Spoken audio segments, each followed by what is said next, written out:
S K Mohan ಅವರೇ, ನಿಮ್ಮ first reaction? ಅವ್ರನ್ನ ಹೇಳುವಂಗೆ, ನಮ್ಮ ಸ್ನೇಹಿತರು ಹೇಳುವಂಗೆ ಅವ್ರ ಕೊಡುಗೆ ಏನು ಸರ್? ಫಸ್ಟ್ ಆಫ್ ಆಲ್ ಆಮೇಲೆ ಜೊತೆಗೆ ಯಾವುದೇ ಒಂದು ಸ್ಟೇಟ್ಮೆಂಟ್ ಕೊಡಬೇಕು ಅಂದ್ರೂ 100 ಸರಿ ಯೋಚನೆ ಮಾಡಬೇಕು.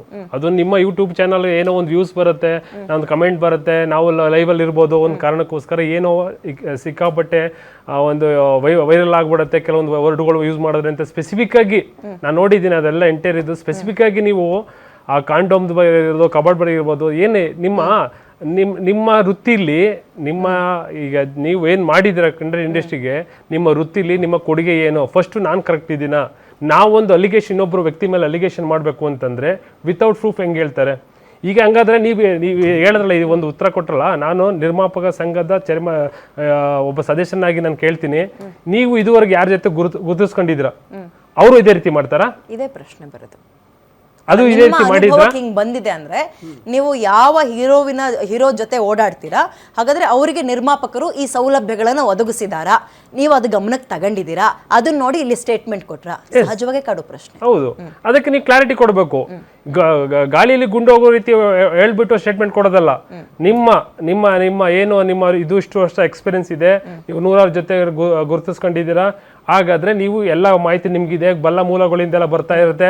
ಸೆನ್ಸಾರ್ ಇಷ್ಟು ಕಟ್ ಮಾಡಿದ್ರು, ಅವ್ರು ಅಷ್ಟು ಕಟ್ ಮಾಡಿದ್ರು ಅಂತ KVN ಬಗ್ಗೆ ಎಲ್ಲ ಹೇಳ್ತಾ ಇದ್ದೀರಾ. ನಿಮ್ಮ KVN ಬಗ್ಗೆ ನಿಮ್ಗೆ ಏನು ನಿಮ್ಮ KVN ಅಲ್ಲಿ ಏನು ನಿಮ್ಗೇನು ಅಥಾರಿಟಿ ಇದೆಯಾ ಅದ್ರ ಬಗ್ಗೆ ಹೇಳಕ್ಕೆ? ಇಷ್ಟು ಕೋಟಿ ಹಣ ಲಾಕ್ ಆಗಿದೆ. ಮತ್ತೀಗ ನಮ್ದು ಕನ್ನಡ ಇಂಡಸ್ಟ್ರಿ ಪ್ಯಾನ್ ಇಂಡಿಯಾ ಮಾಡ್ತಾ ಇದ್ದಾರೆ. ನಾವೆಲ್ಲರೂ ಕೂಡ ಅಣ್ಣ ತಮ್ಮದೇ ಇರೋ ಥರ ನಾವು ಇಂಡಿಯನ್ ಮೂವಿ ಮಾಡ್ತಾ ಇರೋದು. ಅದರಲ್ಲಿ ಕನ್ನಡದವ್ರಿಗೆ, ತೆಲುಗು, ತಮಿಳಿಗೆ ಇಂಥ ವ್ಯಕ್ತಿಗಳಿಂದನೇ ತೊಂದರೆ ಆಗ್ತಾ ಇರೋದು. ಈಗ ನಮ್ಮ ಕನ್ನಡದವ್ರು ಈ ತರ ಹೇಳಿದ್ರೆ ತಮಿಳವ್ರು ಏನ್ ಮಾಡ್ತಾರೆ, ಏನ್ ಅನ್ಕೋತಾರೆ ಕನ್ನಡದ ಬಗ್ಗೆ? ಅಲ್ಲ, ಅವರೇನು ಕನ್ನಡದಲ್ಲಿ ಅಂತ ಹೇಳಿಲ್ಲ, ನಿರ್ಮಾಪಕರು ಅಂತ ಹೇಳೋದು ಆಗಿರ್ಬೋದು, ಟಾಲಿವುಡ್ ಆಗಿರ್ಬೋದು, ಕಾಲಿವುಡ್ ಆಗಿರ್ಬೋದು, ಬಾಲಿವುಡ್ ಆಗಿರ್ಬೋದು, ಯಾವ್ದೋ ಒಂದು. ಮತ್ತೆ ನೆಕ್ಸ್ಟ್ ಸ್ಟೇಟ್ಮೆಂಟ್ ಅಲ್ಲಿ ಆಮೇಲೆ ಮಾತಾಡೋಣ ಅದ್ರ ಬಗ್ಗೆ. ಈ ತರ ಹೇಳಿದ್ರ ಅದು ನೀವು ಫಸ್ಟ್ ಕ್ಲಾರಿಟಿ ಕೊಡಿ. ಬನ್ನಿ ಓಪನ್ಗೆ ನಮ್ಮ ಗ್ಯಾರಂಟಿ ಟೀಚರ್ ನಾನೇ ರಿಕ್ವೆಸ್ಟ್ ಮಾಡ್ಕೊಂಡು ಒಂದು ಇದು ಮಾಡ್ತೀನಿ, ಬನ್ನಿ ಕೂತ್ಕೊಳ್ಳಿ. ಅದೇನ್ ಯಾರು ಕೊಟ್ರು, ಏನ್ ಕೊಟ್ರು, ಯಾವಾಗ ಕೊಟ್ಟಿದ್ದಾರೆ, ಎಷ್ಟು ಕೊಟ್ಟಿದ್ದಾರೆ, ನೀವು ಅದಲ್ಲದೆ ನೀವು ಇನ್ನೇನೇನು ಸಪ್ಲೈ ಮಾಡ್ತಾ ಇದಾರೆ ಓಪನ್ ಆಗಿ ಮಾಡೋದ. ಇಲ್ಲಿವರೆಗೂ ಒಂದು ಲೆಕ್ಕ, ಇನ್ಮೇಲೆ ಒಂದು ಲೆಕ್ಕ ಕನ್ನಡ ಇಂಡಸ್ಟ್ರಿದು. ಓಕೆ ಮಾಲತಿ ಅವರೇ, ನಿಮ್ಮ ಫಸ್ಟ್ ಓಪನಿಂಗ್ ಕಾಮೆಂಟ್ ಏನು? ಹಂಗಾಗ್ತಾ ಇದೆಯಾ? ನಿರ್ಮಾಪಕರು ಆ ಹಂತಕ್ಕೆ ಇಳಿದು ಬಿಟ್ರಾ? ಮೇಡಮ್, ಮೊದಲಿಗೆ ಈ ವ್ಯಕ್ತಿ ಚಂದ್ರಚೂಡ ಅನ್ನೋ ವ್ಯಕ್ತಿ ನಿರ್ಮಾಪಕರಿಗೆ ಮಾಡಿರೋ ದೊಡ್ಡ ಅವಮಾನ. ಇದು ಗ್ರೂಪ್ ಅಲ್ಲಿ ವಿಡಿಯೋನ ನಾವು ಫಸ್ಟ್ ನೋಡಿದ್ವಿ. ನೋಡ್ಮೇಲೆ ವಾಯ್ಸ್ ರೇಸ್ ಮಾಡಿದ್ದೆ ನಾನು ಮೊದಲನೇ ವ್ಯಕ್ತಿ. ಅಂದ್ರೆ ವಾಣಿಜ್ಯ ಮಂಡಳಿ ಇದ್ರ ಬಗ್ಗೆ ಗಮನ ತಗೋಬೇಕು, ಇಲ್ಲ ಅಂತಂದ್ರೆ ಉಗ್ರ ಹೋರಾಟ ಆಗುತ್ತೆ ಅಂತ ಕೂಡ ನಾನು ಸ್ಟೇಟ್ಮೆಂಟ್ ಕೊಟ್ಟೆ. ಯಾಕಂದ್ರೆ ನಿರ್ಮಾಪಕರು ಒಂದು ಸಾಲ ಮಾಡಿನೋ ಅಥವಾ ಒಂದು ದುಡ್ಡಿರೋರಾಗಿರ್ಬೋದು ಅಥವಾ ದುಡ್ಡು ಇಲ್ದಿರೋರಾಗಿರ್ಬೋದು, ಒಂದು ಸಿನಿಮಾ ಮಾಡ್ಬೇಕಾದ್ರೆ ಪ್ರತಿ ಹಂತದಲ್ಲೂ ಎಷ್ಟು ಮಾನಸಿಕವಾಗಿ ಅಥವಾ ದೈಹಿಕವಾಗಿ ಎಷ್ಟು ಒತ್ತಡಕ್ಕೆ ಒಳಗಾಗಿ ಒಂದು ಸಿನಿಮಾ ಆಚೆ ತರೋದಕ್ಕೆ ಎಷ್ಟು ಕಷ್ಟಪಡ್ತಾರೆ ಅಂದ್ರೆ ಅದು ಅವ್ರಿಗಷ್ಟೇ ಗೊತ್ತು. ಹೀಗಿರುವಾಗ ಇಂಥ ವ್ಯಕ್ತಿ ಇಂಥ ಸ್ಟೇಟ್ಮೆಂಟ್ ಕೊಟ್ಟಾಗ ಯಾವುದೇ ನಿರ್ಮಾಪಕರಿಗಾಗಿರ್ಲಿ ಒಂದು ಫ್ಯಾಮಿಲಿ ಅನ್ನೋದಿರುತ್ತೆ, ಒಂದು ಸಮಾಜದಲ್ಲಿ ಒಂದು ಗೌರವ ಅನ್ನೋದಿರುತ್ತೆ. ಈ ತರ ಸ್ಟೇಟ್ಮೆಂಟ್ ಹೊರಬಿದ್ದಾಗ ಯಾರಿಗೂ ಗೌರವ ಕೊಡೋದೇ ಇಲ್ಲ. ಮನೇಲಿ ಫ್ಯಾಮಿಲಿ ಕೂಡ, ಹೆಂಡತಿ ಮಕ್ಕಳು ಕೂಡ ಗೌರವ ಕೊಡಲ್ಲ. ನಮ್ಮಪ್ಪ ಪ್ರೊಡ್ಯೂಸರ್ ಅಂತ ಹೇಳ್ಕೊಳಕ್ ಎದುರ್ಕೊಂತಾರೆ.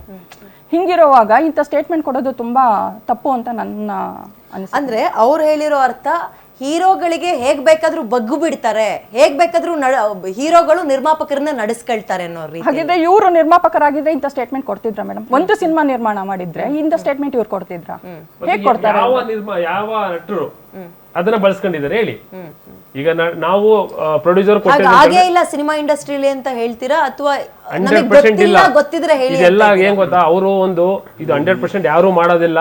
ಕನ್ನಡದಲ್ಲಿ ನಮ್ಮ ರಾಜ್ಕುಮಾರ್ ಹೇಳಿಲ್ವಾ, ಅನ್ನದಾತರು ಅಂತ ಹೇಳ್ತಾರೆ. ಈ ತರ ಕಾಂಡೋಮ್ ಸಪ್ಲೈ ಮಾಡೋ ವ್ಯಕ್ತಿಗಳಲ್ಲ. ನೋಡಿ ಒಂದ್ ನಿಮಿಷ ಇರಿ ಮೇಡಮ್, ಮಾಲತಿ ಮೇಡಮ್ ಒಂದ್ ನಿಮಿಷ. ಈಗ ನೋಡಿ ಮೇಡಮ್, ನಾನು ಹೇಳ್ತೀನಿ. ಈಗ ಅವ್ರು ಹೇಳ್ತಾರಲ್ಲ, ಕಾಂಡೋಮ್ ಅನ್ನೋ ಪದ ಬಳಸಿದ್ದಾರೆ. ಹೀರೋಗಳಿಗೆ ಫ್ಯಾನ್ಸ್ ಇರ್ತಾರೆ. ಆ ಮಟ್ಟಕ್ಕೆ ಕೆಳಮಟ್ಟಕ್ಕೆ ಇಳಿತಾರ ಹೀರೋಗಳು? ಅಷ್ಟು ಪ್ರೊಡ್ಯೂಸರ್ನ ಕೆಳಮಟ್ಟಕ್ಕೆ ನಡ್ಸ್ಕೊಳ್ಳೋ ನಮ್ಮ ಇಂಡಸ್ಟ್ರಿ ಅಂತ ಹೀರೋಗಳಿದಾರ? ಖಂಡಿತವಾಗ್ಲೂ ಇಲ್ಲ. ಅವ್ರ ಫ್ಯಾನ್ಸ್ ಇದಾರೆ, ಅವ್ರಿಗೆ ಆದಂತ ಫ್ಯಾನ್ಸ್ ಇದೆ, ಒಂದು ಗುಂಪಿದೆ, ಆ ಗುಂಪು ನೋಡ್ತಾ ಇರುತ್ತೆ. ಆ ಮಟ್ಟಕ್ಕೆ ನಡ್ಸ್ಕೊಳಂಗಿದ್ರೆ ಇವ್ರಿಗೆ ಗೊತ್ತಿರುತ್ತೆ ಯಾರು ಅಂತ ಬಂದು ಧೈರ್ಯವಾಗಿ ಹೇಳಿ. ಡೇಟ್ಸ್ ವಿಚಾರದಲ್ಲಿ ಆಟ ಆಡ್ಸೋದು ಅಥವಾ ಇನ್ನೇನೋ ಕೇಳಿದಾಗ ಆಗ್ಲಿಲ್ಲ ಅನ್ನೋದಕ್ಕೆ ವಿಚಾರಕ್ಕೆ ನಿರ್ಮಾಪಕರನ್ನ ಆಟ ಆಡ್ಸೋದು, ಇದ್ಯಾವುದು ಕೂಡ ಆಗಿಲ್ಲ ಅಂತೀರಾ ನೀವು? ಈ ರೀತಿಯಾಗಿ ಅಂದ್ರೆ ಈ ಕಮೋಡು ಕಾಂಡೋಮ್ ಪದ ಬಿಟ್ಬಿಡೋಣ, ಅವ್ರು ಯಾವ್ದೋ ಹಂತ ಕೇಳಿದ್ರು ಅಂತ ನಾವು ಆ ಹಂತ ಕೇಳಿದು ಮಾತಾಡೋದು ಬೇಡ. ಬಟ್ ನಿರ್ಮಾಪಕರಿಗೆ ನೀವ್ ಹೇಳಿದ ರೀತಿಯಲ್ಲೇ ಎಲ್ಲಾ ಹೀರೋಗಳಿಂದಲೂ ಗೌರವ ಬೆಲೆ ಸಿಗ್ತಾ ಇದೆಯಾ? ಕೆಲವ್ರಿಗೆ ಈಗ ನೋಡಿ ಮೇಡಮ್, ಈಗ ನಮ್ಮ ಅಥವಾ ಸೆಟ್ ನಲ್ಲಿ ಬೇರೆಯದ್ದೇ ಕತೆ ಇರುತ್ತೆ. ಇಲ್ಲ. ಈಗ ಕೆಲವ್ರಿಗೆ ನೋಡಿ ಮೇಡಮ್, ಈಗ ನಾವು ಕೆಲವು ನಾಯಕ ನಟರುಗಳನ್ನ ನಾವು ಅವ್ರ ಬಗ್ಗೆ ಮಾತಾಡೋಷ್ಟು ಅರ್ಹತೆ ಇರಲ್ಲ ಕೆಲವೊಂದು ವಿಚಾರದಲ್ಲಿ. ಈಗ ದೊಡ್ಡವ್ರ ಬಗ್ಗೆ, ಈಗ ರಾಜ್ಕುಮಾರ್ ಬಗ್ಗೆ ನಾವು ಮಾತಾಡೋ ಅರ್ಹತೆ ಇರುತ್ತಾ? ಖಂಡಿತವಾಗ್ಲಿಲ್ಲ. ಈಗ ಏನಾಗುತ್ತೆ, ಈಗ ನಮ್ಮ ಹತ್ರ ಅವ್ರು ಯಾರೋ ಬಂದಿರ್ತಾರೆ, ನಾವು ಅವ್ರ ಹತ್ರ ಹೋಗಿರ್ತೀವಿ, ಆ ಟೈಮ್ ಅಡ್ಜಸ್ಟ್ ಆಗಿರಲ್ಲ ಅಷ್ಟೇ. ಬಿಟ್ರೆ ನಿಮ್ಗೆ ಇವತ್ತು ಬಾ ನಾಳೆ ಬಾ ಆಟ ಆಡಿಸ್ತಾರೆ ಅಂದ್ರೆ ಎಲ್ಲ 1% ಇರ್ಬೋದೇನೋ ಗೊತ್ತಿಲ್ಲ. ಅದ್ರ ಬಗ್ಗೆ ನಾವು ಹೋಗಿದ್ ಕಡೆ ಎಲ್ಲ ಡೇಟ್ಸ್ಗೆ ನಂದು ಪ್ರಜ್ವಲ್ ಅವ್ರ ಹತ್ರ ಡೇಟ್ಸ್ ಇದೆ, ಅವ್ರು ನೀವು ಯಾವಾಗಾರು ಮಾಡಿ ಸರ್ ಅಂತ ಆಟ್ಲಿ ಸೂಪರ್ ಆಗಿ ಮಾತಾಡ್ತಾರೆ. ಧನಂಜಯ ಅವರು ಎಷ್ಟು ಚೆನ್ನಾಗಿ ಮಾತಾಡ್ತಾರೆ, ಎಷ್ಟು ಬ್ಯೂಟಿಫುಲ್ ಆಗಿ ಮಾತಾಡ್ತಾರೆ. ಕೂರ್ಸ್ಕೊಂಡು ಕಾಫಿ ತರಿಸ್ಕೊಂಡು ಕತೆ ಕೇಳಿ ಮಾಡೋಣ ಅಂತ ಹೇಳ್ತಾರೆ. ಹಿಂಗೆಲ್ಲ ನಮ್ ಪರ್ಸನಲಿ ಅನುಭವ ಆದಾಗ ನಾವು ಹೆಂಗ್ ಬ್ಲೇಮ್ ಮಾಡಕ್ಕಾಗುತ್ತೆ? ಡೇಟ್ಸ್ ಆಟ ಆಡಿಸ್ತಾರೆ, ಸೆಟ್ಟಲ್ಲಿ ಆಟ ಆಡಿಸ್ತಾರೆ, ಅವನ್ನೆಲ್ಲ ಹೇಳಕ್ಕಾಗಲ್ಲ. ಮೇಜರ್ ಇಶ್ಯೂ ಇವ್ರು ಮಾಡಿರೋ ವಿಷಯ KVN ತನಕ ಮಾಡಿದಾರೆ. ಅವ್ರು ಪ್ಯಾನ್ ಇಂಡಿಯಾ ಮಾಡ್ಬಿಟ್ಟು ಈಗ ಆಲ್ರೆಡಿ ದೊಡ್ಡ ಸಿನಿಮಾ ಒಂದು ಕೋರ್ಟಲ್ಲಿ ಇದೆ. ನೀವು ಅವ್ರ ಬಗ್ಗೆ ನೀವು ಮಾತಾಡ್ತೀರ ಅಂದ್ರೆ ನಿಮ್ಗೇನೋ ಗೊತ್ತಿರುತ್ತೆ. ನೀವು ಫಸ್ಟ್ ಹೊರಗಡೆ ಬಂದು ಹೇಳಿ, ನೀವು ಹೇಳಿ, ನೀವು ಪ್ರೂವ್ ಮಾಡ್ಕೊಳ್ಳಿ. ನೀವು ಬೆಳಿಗ್ಗೆ ಒಂದು ಮಾತಾಡ್ತೀರಾ, ಸಾಯಂಕಾಲ ಡಬಲ್ ಗೇಮ್ ಮಾಡ್ತೀರಿ. ನಿಮ್ ನಾಲ್ಗೆ ಸರಿ ಇಲ್ಲ ಹಂಗಾದ್ರೆ, ನಿಮ್ ನಾಲ್ಗೆ ಅಲ್ಲ ಹಂಗಾದ್ರೆ ಬೇರೆ ಇನ್ನೊಂದೇನೋ ಇದೆ. ನಾವು ಬೇರೆ ಏನು ಹೇಳ್ಬೋದು ಹಂಗಾದ್ರೆ?